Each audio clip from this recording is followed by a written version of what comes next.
So we're picking up with part 6 of chapter 1, body organization. The things we're going to look at here are body cavities, which are internal spaces that hold your organs, serous membranes, linings in the major cavities of the trunk, and organ systems, the specific systems we have of groups of organs working together. The major body cavities are dorsal and ventral. Dorsal means in the back. The dorsal cavity is formed by the skull and the spine.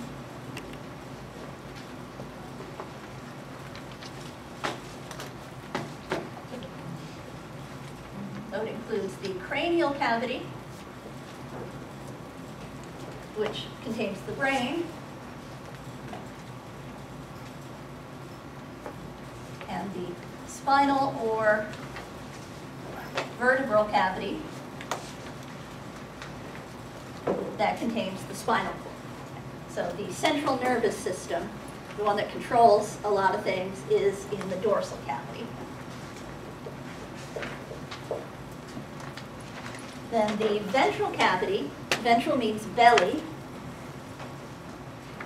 that's in the rest of the trunk.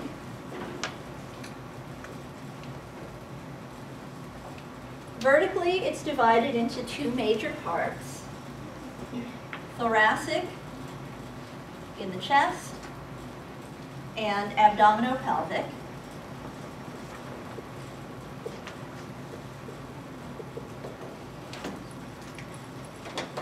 These two are separated by a muscle called the diaphragm, which also controls your breathing.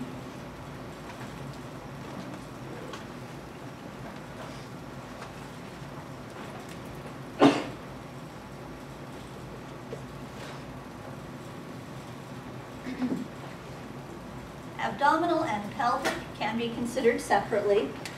Typically, pelvic would be what's surrounded by your pelvic bones. Thoracic, we need to go to a view from the front to see the three divisions.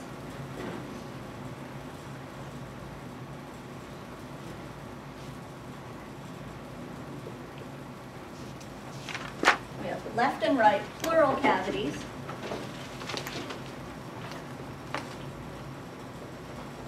The center is an area called the mediastinum. And roughly the bottom half of it is the pericardial cavity. Guess what's there? The heart. The pleural cavities each contain one lung. So here's side view and front view. And once we learn the official terms for side and front, I'm going to use those instead.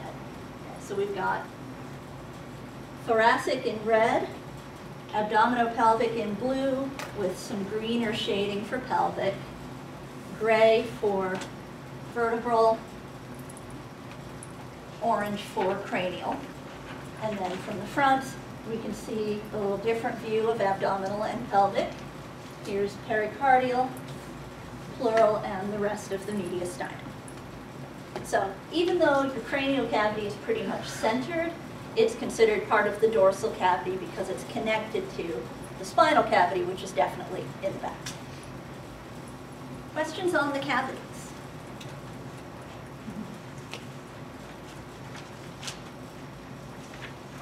Serous membranes are two-part linings of the ventral cavity. In each one, there's a visceral layer that's against the organ and a parietal layer that's against the wall. And that's actually what those mean. Visceral means related to organs. Parietal means related to walls. There's a very thin space between them. They're almost touching. They have a little bit of fluid between them called serous fluid. That provides lubrication so that the organs can move around. For example, when you breathe, you don't want your lungs rubbing against the inside of your ribs. The major serous membranes are pleura, also called pleural membranes, surrounding each lung. So the visceral pleura would be touching the lung, and then the parietal pleura would be against the inside of the ribs, muscles between them, and the diaphragm underneath. Pericardium is around the heart. Visceral pericardium right against the heart, parietal against the diaphragm, and you would have parietal, pericardium, and pleura right in there between the two. Then the peritoneum is the serous membrane for the abdominal cavity. This is one additional way that you can separate abdominal from pelvic, but there's also part of the abdominal cavity that's not in it, towards the back.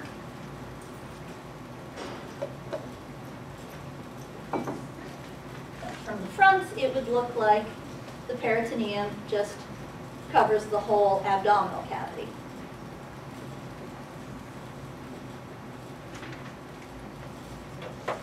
But there's some organs that are back here, like the kidneys are way in the back of the upper abdominal cavity. They're not within the peritoneal cavity. The parietal peritoneum would just be the shape roughly like I've drawn. The visceral peritoneum would follow along every fold of intestines.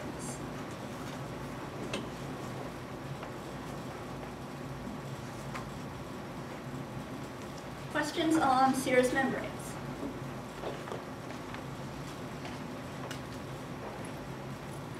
Now, in the dorsal cavity, instead of serous membranes, there are coverings called meninges. We'll talk about those in chapter 11, which covers the central nervous system. There are small cavities in the head lined with what's called mucous membranes. They are coated in mucus to keep them moist. And that includes your oral cavity, nasal cavity, the middle ear, and the sinuses. You know, like, ow, my sinuses. They're actually little gaps inside your bones that have a thin coating and mucus in them.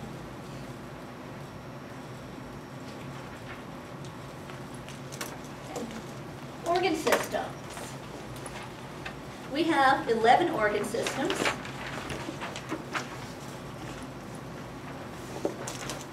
This is just going to be a brief overview of each. So these first 4 we're going to cover in this class.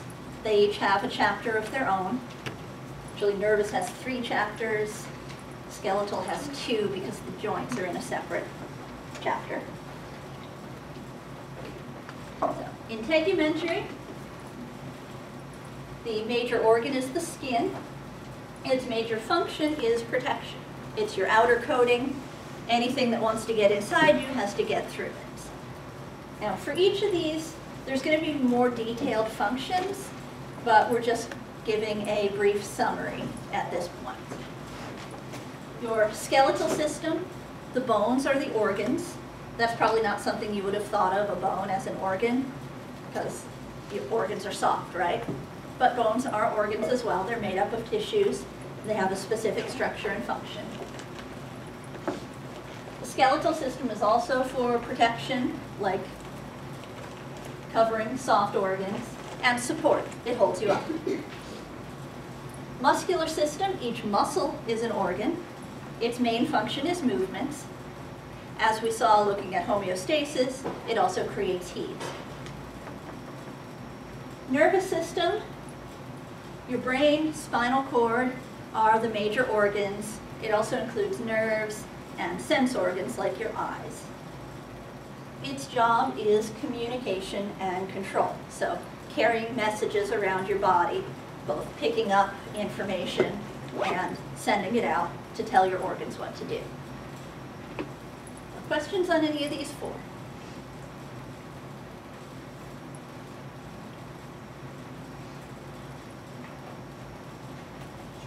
Endocrine. Its organs are a variety of glands that secrete hormones. It's another communication and control system, but to differentiate, we can specify what its communication is about and what kind of things it controls. Where the nervous system has a wide range of purposes, Endocrine is mostly for regulating metabolism and homeostasis. Cardiovascular organs are your heart and blood vessels. Its function is circulation, move things around your body. Lymphatic, this is one you might not have heard of. You may have heard of your immune system. That's a kind of functional category that's part of lymphatic. The organs, it has vessels. The spleen is probably its major organ. Anybody know where the spleen is?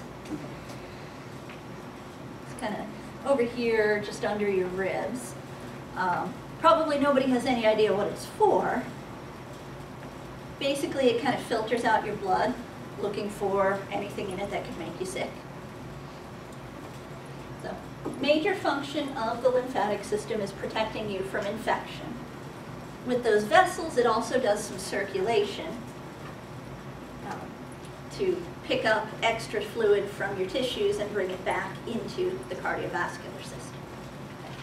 I do want to point out, we're not going to call it the circulatory system. We're calling it cardiovascular. That's more specific. Digestive system includes all the tubes your food goes through, plus the liver and pancreas.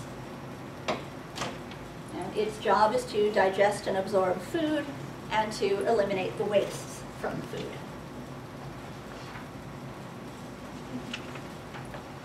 And then the last three, respiratory.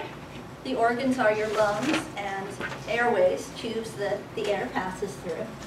Its job is gas exchange. So get oxygen, get rid of carbon dioxide. Urinary system is your kidneys and bladder and some tubes that move the urine around. Its job is excretion.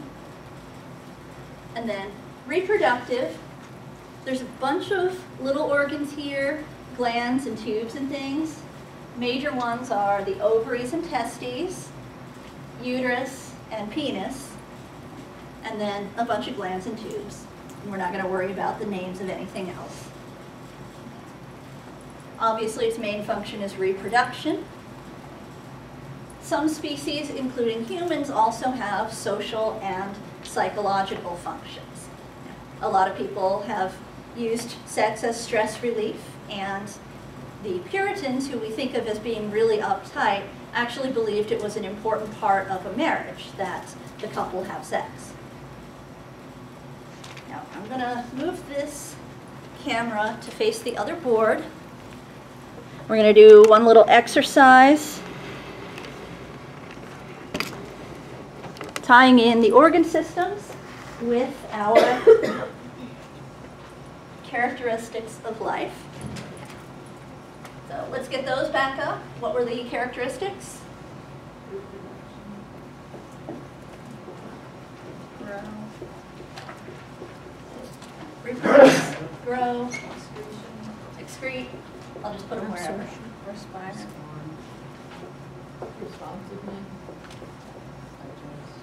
On. Respiration. Respiration. Digest. Assimilate. Assimilates.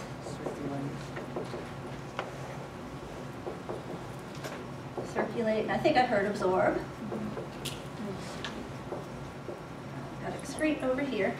Okay, so they're not in the standard order because we're just kind of brainstorming them out. All right, now let's look at where we can match up an organ system with a function. Some of them are obvious. Yep. Digestive, skeletal with movement. What else would go with movement? Muscular. Cardiovascular for circulation.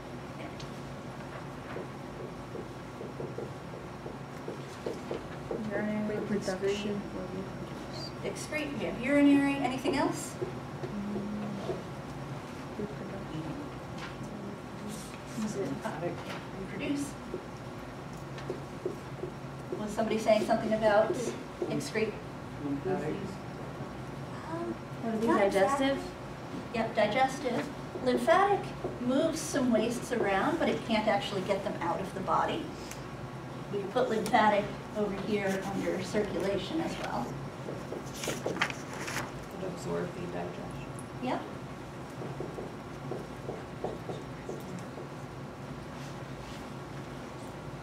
Would grow be skeletal? Kind of. Skeletal, we'll put it there because skeletal is the main one that determines your shape and that has to grow for you to grow. The Can anyone nervous. think of Nervous for response. nervous for response? Can anyone think of a system that controls growth? Digestive. Oh, I'm hearing a couple things. Endocrine's the one, because remember, growth hormone.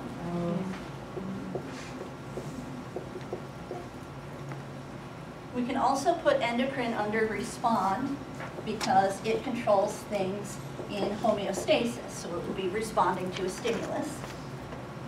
Let's see, is there any system we don't have up here? Integumentary. Put it with excrete because there are some wastes in your sweat.